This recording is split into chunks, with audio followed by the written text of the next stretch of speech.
Welcome to Shamim stone. ভালোবাসার জন্ম কেন?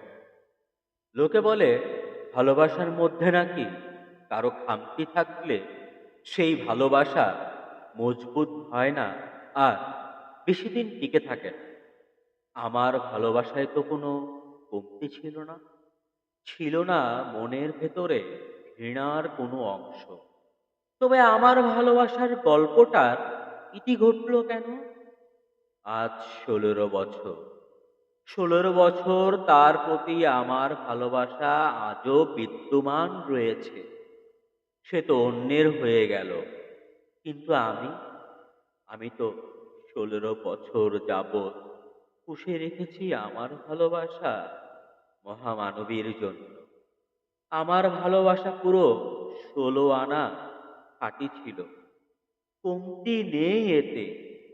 ভালোবাসার জন্ম কি কেবল নিশ্চুপভাবে কাঁদানো? হয়তোবা নিশ্চুপভাবে কাঁদানোই হয়তোবা ভালোবাসা এবং ভালোবাসার জন্ম।